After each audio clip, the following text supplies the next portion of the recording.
Hello, everyone, and welcome to the Healing and Freedom Journey. This is your brother from another mother, Mark DeJesus, bringing you insights for this journey. I'm all about mental, emotional, and relationship health. And if you are too, then you've come to the right place. Today, I want to get a little bit into my journey and share some things about what some of the freedom has looked like as I have walked the steps that I talk about and teach on when it comes to the OCD healing journey, a book that is out and available now, and also in course material that I'm currently teaching on, the OCD healing journey material that is available in the Healing and Freedom community. But today what I want to talk about is what starving compulsions did for my life. When you understand OCD, you understand perfectionism, you understand these thought patterns that then produce compulsions, ways that we try to feel better. And I talk a lot about if you're going to experience healing and overcoming and growth in your mental health and emotional health and how you deal with life in general, you're going to have to come to the place of recognizing compulsive behavior, and you're going to have to realize it's time to starve these compulsions. We're learning what it means to be loved by God. We're learning to be kinder to ourselves, gentler, learning grace, learning compassion, learning how to experience love in a deeper, more meaningful way. We're also starving these compulsions that drive us into patterns of bondage. And I realized that my compulsive behavior was actually not allowing me to live in the beauty of God's love and His grace for me. It was keeping stress going. It was keeping anxiety going. It was keeping drama going. And in many ways, compulsive activity was an unloving response to myself. It was not allowing me to walk the journey, to put things in perspective. It was adding pressure. It was adding control issues. It was adding all these distortions that kept me spinning and spinning and spinning. And I realized there's actually a better way for my life. Now, when you start to starve compulsions in your life, you can at first feel like an addict coming off of a drug because compulsions are very addicted. They get hardwired into our wiring system of how we relate and how we live and how we respond. The good news is that wiring can be restructured, but at first it feels like, oh my goodness, everything's falling apart. Now, I had many compulsive patterns, constant repentance, constant forgiveness, constant needing to feel cleansed. I needed reassurance about my stance with God, where I stood with Him. Of course, relationship OCD was a major compulsive arena of my life, and I would break up, then hyper-examine the relationship, then look at every nook and cranny and examining how I felt.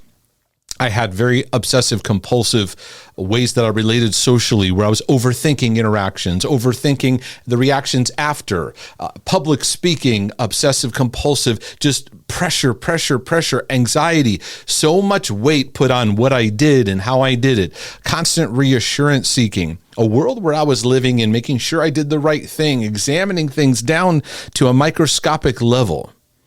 And so as I began to recognize this is not serving the life of my heart, and I began starving those compulsions, many people would think, well, wow, you just break through and you just, at some point a light switch happens. No, it's practice. It takes a while. And oftentimes at first anxiety increases and you think, oh, I'm doing the wrong thing because anxiety is increasing. No, you're heading in the right direction. Because when you move in a different direction, everything kicks back. And so I actually had to relearn a whole new way of living, not based on constantly chasing the disturbances and chasing compulsive behavior and compulsive living. And so many would say, well, Mark, you probably experience more freedom, peace of mind, relief, and those kind of things. Now, the problem is that we chase freedom, peace, relief by living compulsively. So peace, freedom, and what we actually want is often found in going against our compulsive behavior, not reacting to thoughts the way that we do, moving in a new direction. So I'm going to share with you some of the great things that I've experienced in my life that I believe you can experience too if you'll just stay on the journey in the process. The first thing that I began to notice over time is that starving my compulsions actually gave me mental and emotional space to actually heal. Now, many OCDers and perfectionists, they think they are pursuing a healing journey, but what they're doing is chasing what the obsessions are talking about. That's not allowing them to heal. Not healing the empty places, the wounded places, because those wounded places actually add fuel to OCD. And we keep fueling them by compulsively responding to it. We're chasing a lot of stuff, but we're not actually healing, and we're not actually experiencing the growth that's available to us. Now, at first, I was uncomfortable with this space I had, because when you're chasing all these things, it's like, well, now what? In fact, I have a video you can look up. It's called I'm Starving Compulsions, Now What? Of that like empty space that took place. But as I got used to, wow, I have space to actually heal here, I actually began to grow more. I could see what God was actually doing in my life. I actually could see change happening because love was having its work. Grace was happening its work. Under OCD, you're under constant performance and perfectionistic pressure. The second thing I realized, it gave me room. Now, many of these I'm going to share with you. I'm going to use the phrasing, it gave me room. Gave me room. Because OCD is the grand distractor. It fills the space with drama and chaos. It doesn't give you room. And not serving my compulsion actually gave me room to learn what unconditional love is. I thought I knew it, but I actually didn't. Because there was always something that needed to be fixed, improved, edited, or examined further or ruminated about in my life, in people I was relating to, in situations. And freedom actually taught me to learn what love actually is and to learn the power of love that brings me into relationship, both my relationship with God, how I saw myself, and how I related to other people.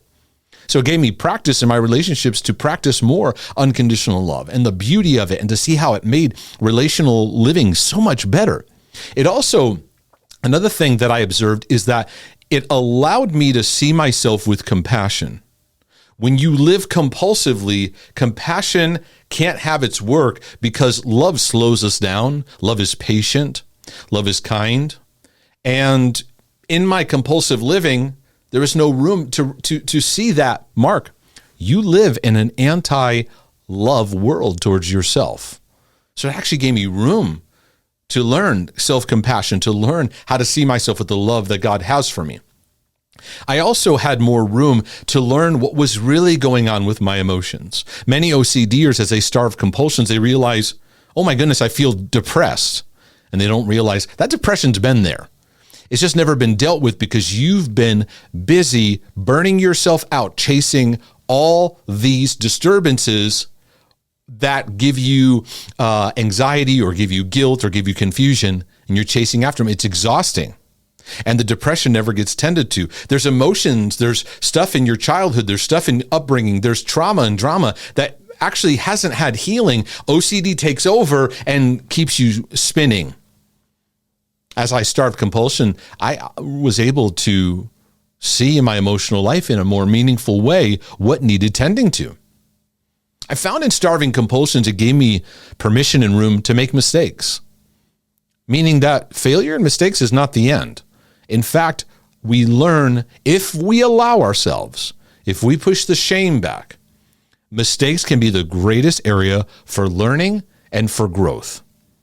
I actually realized that God's wanting me to take a step out in faith and trust, not just have everything perfect and then take a step. So I can see things that have imperfections or feel incomplete or feel that disturbance, and I can keep walking. And I can remind myself, you know what? I'm loved right where I'm at by God, and I can keep taking steps forward. I don't have to keep compulsively checking, because boy, would I do that so much.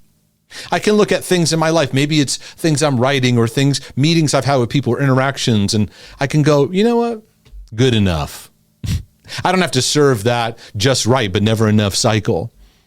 I can move forward rather than staying stuck in so many areas of my life, because Mistakes are a part of a journey. Flaws are a part of the journey. I began to learn how to accept things where they're at. Now, many Christians struggle with the subject of acceptance.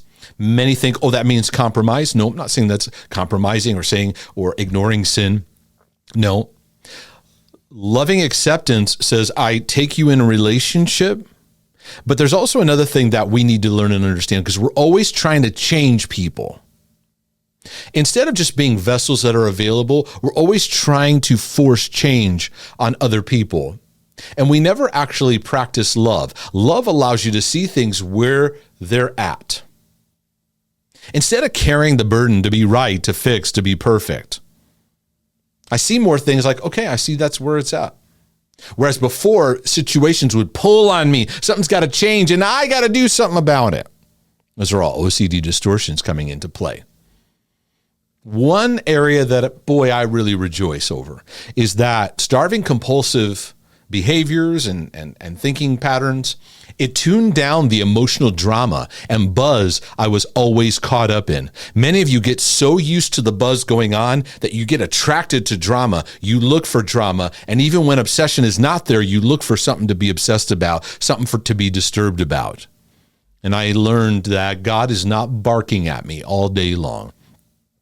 And it took some time to actually get used to my inner life being quieter and quieter and quieter over time. It's what we want, right? But then when it arrives, we don't know what to do with it. Another powerful thing that I experienced is that self-control became a more real manifestation in my life. Self-control was hard to come by because every thought that happened that created disturbance, I would react to it. Self-control is a fruit of the Spirit. Self-control is also a part of what Paul said to Timothy when he said, God's not giving you the spirit of fear, but of power, love, and a sound mind. That can also mean self-control. And many of us struggle with power, that confident boldness, that being empowered, love that comes from the Father shown through Jesus Christ. We struggle with that, and fear gets in the way. And so we're used to a very anxious-ridden kind of lifestyle.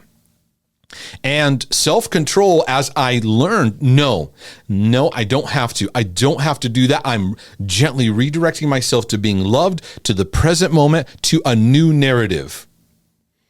That I began to learn, oh, this is what self-control is like. The good news for you OCDers is that as you learn to starve compulsive activity, you can develop a strong sense of self-control, where your emotional moments don't own you, that you don't have to give into something just because an emotion hit you, or because you got flooded with something, or because you got triggered. You can hang through even in the midst of storms. I also realized that in starving compulsive activity, I became less reactive to challenging moments, which ties into the previous one. When thoughts and emotions would hit me, I was able to navigate through them.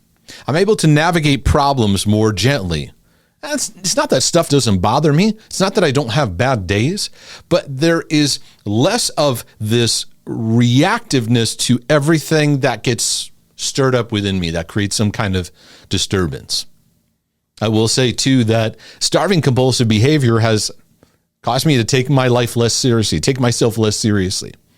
OCDers have such a notorious characteristic about how they come across. Very, very serious. Mark, this is a very, very serious issue. No, this is very, very serious.